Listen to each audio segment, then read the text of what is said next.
સૌરાષ્ટ્ર કચ્છની 69 નગરપાલિકાઓએ છેલ્લા 2 વર્ષથી પીજીવીસીએલનું 398 કરોડનું લાઇટ બિલ બાકી રાખ્યું છે।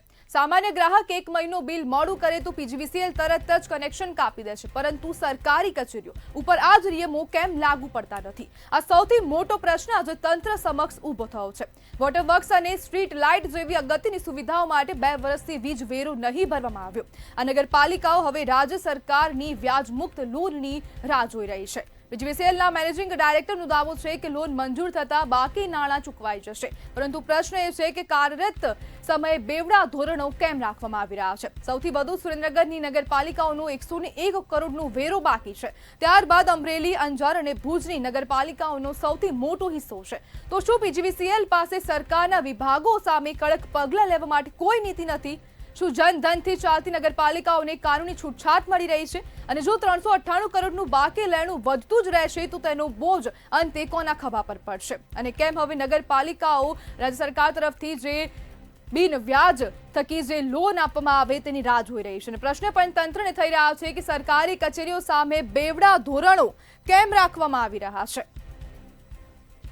સરકારી કચેરીઓમાં પીજીવીસીએલ કનેક્શન કાપશે કે નહીં તેને લઈને પણ અનેક પ્રશ્નો ઉભા થઈ રહ્યા છે। સામાન્ય નાગરિક જ્યારે પીજીવીસીએલનું બિલ નથી ભરતું ત્યારે તે લોકોના જે અધિકારીઓ છે તે કનેક્શન કાપી જાય છે, તો પછી 2 વર્ષથી આ જે કચેરીઓ છે સરકારી કચેરી, તો તેમના કનેક્શન કેમ કાપવામાં આવતા નથી? જ્યારે બાકી લેણાનો બોજ અંતે કોના ખભા પર નાખવામાં આવશે તેને લઈને પણ અનેક પ્રશ્નો ઉભા થઈ રહ્યા છે। 398 કરોડનો આ વેરો બાકી છે, તેના માટે જવાબદાર કોણ છે?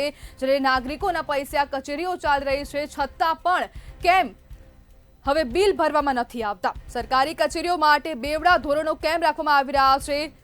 જે સામાન્ય નાગરિકોને દબાણ કરવામાં આવે છે ને જે સરકારી કચેરીઓ છે તેમાં હવે પીજીવીસીએલ કેમ જે નાણાં છે તેને કેમ જતા કરી રહી છે?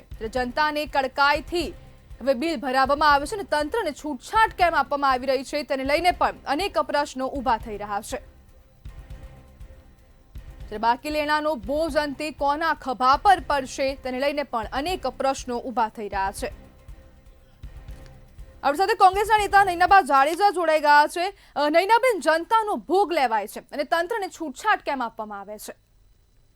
ચોક્કસ, કારણ કે આપણે જેટલા પણ જીએસટી ભરી કે કોઈ ના કોઈ પ્રકારે આપણે ટેક્સ તો ભરતા જ રહીએ છીએ, પણ મને એવું લાગે છે કે સરકાર અને એની નીચે કામ કરનારા બધાને હવે એમ થઈ ગયું છે કે આ પ્રજા પણ ટેવાઈ ગઈ છે કે ભાઈ એને કઈ પૂછો કે ના પૂછો કઈ ફરક પડતો જ નથી।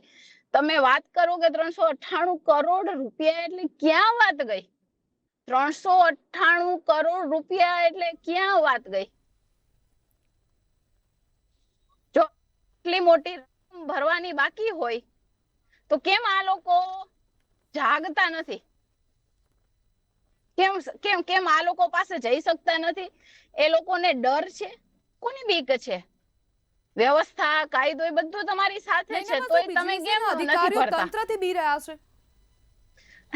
હવે તંત્રથી બીવે એ તો મને મજાક જેવું લાગે છે, કારણ કે જો તમારું બિલ હોય કે મારું બિલ હોય તો તંત્ર આપને નોટિસ મોકલે, 10 દિવસનો સમય આપે, એમ કે નહીતર મહિના દિવસનો સમય આપે, એમ કે ભરી જાજો નહીતર અમે કાપી નાખશું। એ વ્યાજબી વાત છે, પણ જો તંત્ર બીજા તંત્રથી બીવે એ તો ગેરવ્યાજબી વાત કહેવાય ને, કે કારણ કે કાલે જ હજી એક સાહેબે એવું કહ્યું કે ભાઈ કોઈ પણ વ્યક્તિ હોય, સરકારી કોઈ પણ કર્મચારી હોય, એને કોઈથી કોઈની ડરવાની જરૂર નથી। તો પીજીવીસીએલ વાળા હોય કે સૌરાષ્ટ્ર કચ્છની કોઈ પણ કચેરીના તંત્રના માણસો હોય એને પણ ડરવાની જરૂર નથી।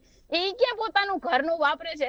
તો એ તો સરકારનું જ છે। તો સરકાર જો સરકારથી ડરતી હોય તો એ તો આ મતલબ સરકારમાં પહેલી વાર એવું સાંભળ્યું છે કે સરકારથી ડરતી હોય। જી બિલકુલ, નૈનાબેન, જોડાવા બદલ આપનો ખૂબ ખૂબ આભાર।